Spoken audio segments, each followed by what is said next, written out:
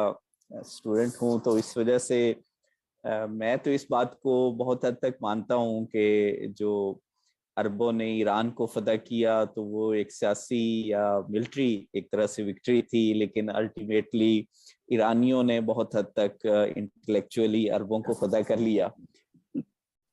یہ بات ظاہر ہے بہت دفعہ پڑھی، لیکن ہمیں خاص طور پہ 19ویں صدی کے بعد کی جو اسلام کی انٹرپریٹیشن ہے اس کے اندر اس طرح کی بھی چیزیں ملتی ہیں کہ جو اس چیز کو ڈینائی کرنے، یا یہ کہ جی یہ چونکہ یعنی اسلام کو اس کو پیور شکل میں جو رسول اکرم صلی اللہ علیہ وآلہ وسلم یا عربوں پہ نازل ہوا تھا تو ہمیں اسی اسلام کی طرف لوٹنا ہے. چنانچہ بعد کی جتنی بھی چیزیں اس کے اندر شامل ہو رہی ہیں، خاص طور پہ ثقافتی حوالے سے آرکیٹیکچر اور یہ سارا کچھ، تو یہ چیزیں جو ہے نا وہ غلط ہیں اور ہماری زندگی سے اس کو نکال دیا جانا چاہیے. تو یہ جو پیور اسلام کرنے کی ایک خواہش یا کوشش، اور خاص طور پہ 19ویں 20ویں صدی کے اندر نظر آتی ہے، تو اس نے ظاہر ہے اس کو چیلنج بھی کیا کہ ایرانیوں نے جو کچھ ہمارے ساتھ کیا ہے وہ بہت حد تک غیر اسلامی ہے، اور غیر اسلامی جو چیزیں ہیں وہ شامل کر لی گئی ہیں. تو یہ اس حوالے سے سر آپ کی رائے کیا ہے؟ دوسرا میرا سوال جو ہے نا اس سے کسی حد تک تھوڑا سا مختلف، کہ جو آپ نے ایک فریجون شوان صاحب کی جو ہے نا وہ کوٹیشن ہمارے سامنے رکھ دی، اور اس کی وضاحت بھی نہیں کی کہ اس کا مطلب کیا ہے. اس لیے کہ جب وہ یہ کہتے ہیں کہ جی یعنی مسلمان لکھتے ہیں تو وہ لکھتے ہوئے کو بہت زیادہ احتیاط بھی نہیں کرتے، اس پر محنت بھی نہیں کرتے، لیکن پھر بھی وہ ایک اچھی چیز ہے. تو یہ جو پیرینیل فلسفی مجھے اٹریکٹ تو بہت کرتی ہے. میں نے ایک زمانے میں کوشش بھی کی ان کو پڑھنے کی، اور خاص طور پہ حسین نصر صاحب کا وہی جو نیچر کا آپ نے بہت ساری بات کی، تو میں نے ایک زمانے میں حسین نصر صاحب سے یہ خود لیکچر میں یہ بات سنی ہوئی ہے. تو یہ کچھ جو ہے نا بات سمجھ نہیں آتی کہ آج ماڈرن پیریڈ کے اندر جب خاص طور پہ ویسٹ کے اندر وہ اتنی محنت کر کے ایک چیز کو ہمارے سامنے رکھتے ہیں، اور نیچر کا بھی جو انہوں نے یعنی جو آپ نے ترتیب ایک بنائی کہ نیچرل، ان نیچرل اور ایک طرح سے ان نیچرل، تو وہ ان نیچرل چیزوں کو اب انہوں نے اختیار کر لیا ہے، اور ہم اب شاید ان کے سامنے بہت حد تک بے بس ہیں کہ ہم وہ ساری چیزیں خود بھی اختیار کر رہے ہیں جو مغرب سے آ رہی ہیں. تو وہ پھر ہم واپس کس طرح لوٹ سکتے ہیں، اور کس طرح اس جو ان نیچرل چیزیں ہیں جس سے سارا انوائرمنٹل کرائسس ایک کریٹ ہوا ہے، اس سے ہم کس طرح جو ہے نا بچ سکتے ہیں؟ یہ دو سوال آپ کے سامنے سے. اچھا، پہلے میں ایک تو ذرا مجھے پہلے والا سوال دوبارہ یاد کرا دیجیے. سر وہ جو ایران کا جو انفلوئنس ہے، یعنی ہاں ایران نے ایران کا، عرب کو فتح ٹھیک کیا. ٹھیک ٹھیک ٹھیک. اچھا، اس میں پہلی بات تو یہ میں وضاحت کر دوں کہ کسی چیز کو، اور یہ میری مستقل میرا آپ کے ساتھ گزارش ہے، آپ سب ساتھیوں کے آگے، یہ جو ہمیں مجبور کیا جاتا ہے ہر دفعہ کہ آپ ایک چیز کے بارے میں کہیں کہ یہ ہے، اور یا یہ درست ہے یا کچھ نہیں درست ہے، یا مطلب کوئی اور چیز درست ہے تو پھر کوئی اور ممکنہ چیز نہیں. میری گزارش، اور شاید یہ دونوں آپ کے سوالوں کے جواب میں یہ بات آ جائے گی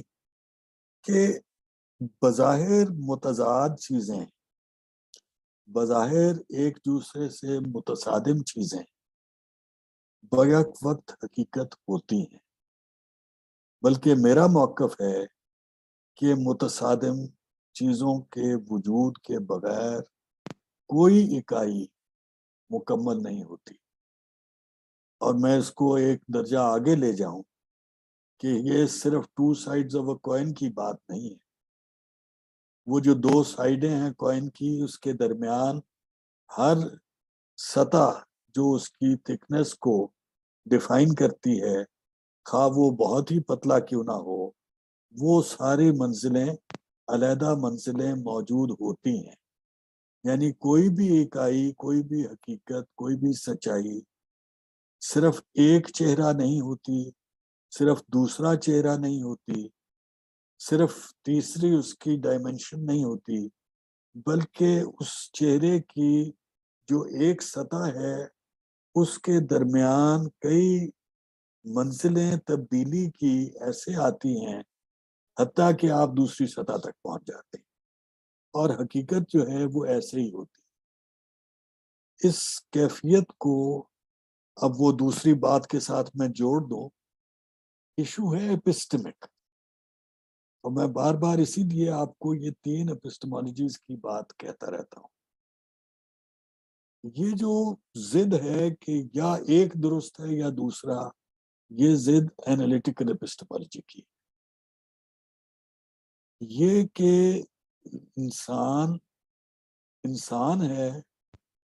خام ہے، ناقص ہے، خطا کا پتلا بھی ہے، لیکن مسجود ملائک بھی ہے. یہ رینج ہے انسان کی. اسی طریقے سے ہر چیز کی، ہر حقیقت کی ریالٹی جو ہے وہ ایک رینج ہے، اور اس میں خیر سے لے کے شر تک،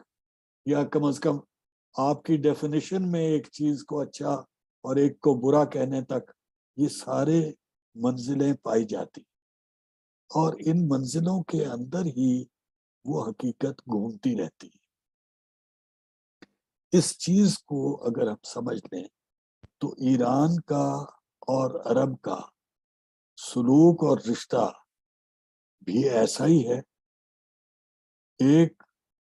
حصہ ہے ایران کا جو کبھی اپنے اس اصل تک نہیں جا سکتا جو عربوں کے آنے سے پہلے کا تھا. یہ ایسے ہی ایک حصہ عرب کا ہے جو اپنی اس اصل تک نہیں جا سکتا جو کہ ایران میں داخل ہونے سے پہلے کا تھا. یہ بالکل اسی طرح سے ہے جس طرح آج کا انگلستان پری کلونیل انگلستان نہیں بن سکتا. اس میں وہ گنجائش نہیں ہے. اور سر تاریخ کے طالب علم کی حیثیت سے میری استدعا یہ ہے، یہ سبق اپنے پاس محفوظ کر لیں. کوئی وقت واپس نہیں لایا جا سکتا، کوئی اصل بحال نہیں ہو سکتی. ہاں، اس کی طرف آپ راغب ہو سکتے ہیں، اس کی کوئی متبادل یا اس سے مشابہ شکل جو ہے اس کی طرف آپ کوشش کر سکتے ہیں. اور یہ کوششیں انسان ہمیشہ کرتا رہا ہے. جو میں نے آپ سے کہا کہ عربوں اور ایرانیوں کا وہ لین دین تھا، تو میں ایک چھوٹا سا مضمون اس حوالے سے لکھا تھا لنگوسٹک شفٹ کے اعتبار سے، کہ کیسے فارسی کے ہاتھ قیادت آ گئی علم کے کچھ سلسلوں کی، اور کیسے عرب زبان نے اس کو اس کے حوالے کر دی وہ قیادت، اور کیسے مذہبی مباحث جو ہیں ان کا وہ رخ جو کہ علماء کی سائڈ کا ہے وہ عربی سے باہر تقریباً تاحال نہیں جا سکا۔ یہ بھی لمیٹیشنز ان کے لنگوا جینیسس کی لمیٹیشن، ان کے ایتھنو جینیسس کی لمیٹیشن کی شکل سے موجود ہے، لیکن جب ایتھنو جینیسس ہو جاتا ہے تو پھر پہچاننا مشکل ہو جاتا ہے کہ یہاں پہ جب شاہ صاحب ایک علاقے میں سندھی بولتے ہیں اور دوسری علاقے میں پنجابی بولتے ہیں اور تیسرے علاقے میں پشتو بولتے ہیں تو وہ ایتھنیسٹی کیا ہے؟ یہ جو معاملے ہیں ان کی باریکی تاریخ کا طالب علم اس حوالے سے بآسانی سمجھ سکتا ہے، بشرطے کہ وہ اس مخمصے میں نہ پڑے کہ یہ درست ہے یا وہ، ایران کا اور عرب کا تعلق ہو یا جو اب یہ جو کوٹیشن کا آپ نے ذکر کیا، یہ جو جس زاویے سے آپ دیکھ رہے ہیں اور جو اس میں ایک عیب اپنی طرف سے ہمیں نظر آتا ہے کہ وہ کہتا ہے جی یہ نامکمل بات ہے، یہ نامکمل بات ہونا خوبی ہے، خامی نہیں ہے جس کی وہ نشاندہی کر رہا ہے۔ انسان کا یہ اعتراف کہ وہ کامل نہیں ہے، یہ اس کے اس اسپرچول تقاضے کا دعویٰ ہے، اور وہ اس واسطے کبھی یہ نہیں کہے گا کہ میں نے حتمی چیز سیکھ لی ہے، بشرطے کہ وہ اسپرچولی زندہ ہے۔ تو اگر وہ اسپرچولی اس کو چھوڑ دیا اس نے، جو اینالیٹیکل اپسٹمالوجی کے آج کے دائی اکثر چھوڑ دیتے ہیں کہ ہم کہتے ہیں کہ نہیں جی ہم تو اس چیز کی بات کر رہے ہیں، اللہ تعالیٰ کا کوئی اس میں مداخلت کا معاملہ نہیں ہے،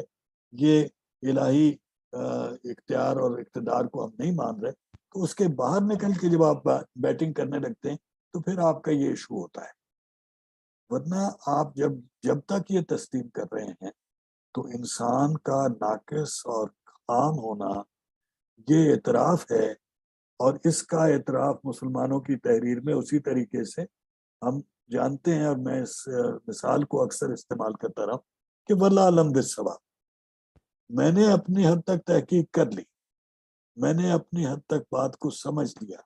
اور اس کے بعد میں نے اعتراف کیا کہ بھائی میں تو ہوں، تو انسان فیلیبل ہوں، میں نے یہ دعویٰ کر رہا کہ یہ حتمی چیز ہے، تو حتمی چیز تو اللہ تعالیٰ جانتا ہے۔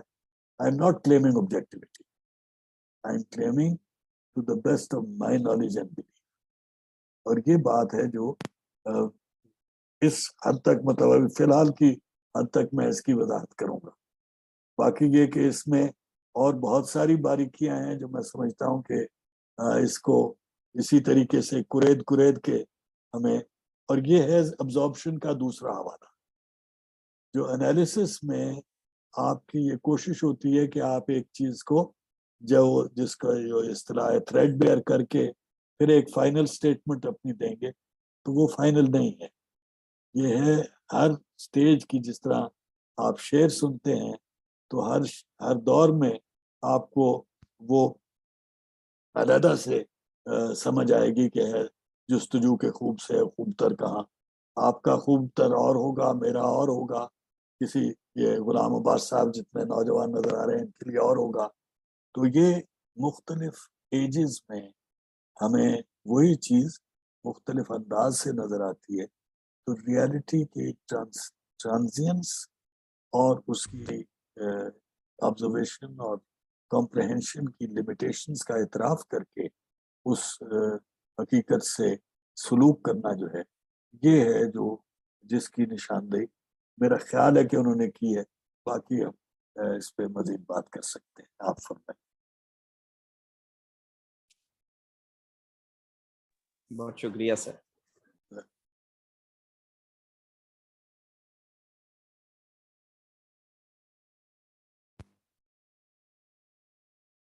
سر ایک درخواست بھی ہے خاص طور پہ منتظمین سے کہ مجھے صرف شروع کی میرے خیال 5 سلائیڈز ملی ہیں، اگر وہ مناسب سمجھیں تو ای میل میں پہلے بھیج رہے تھے لیکن اب نہیں بھیج رہے، تو اگر مناسب سمجھیں تو وہ بھیج دیں۔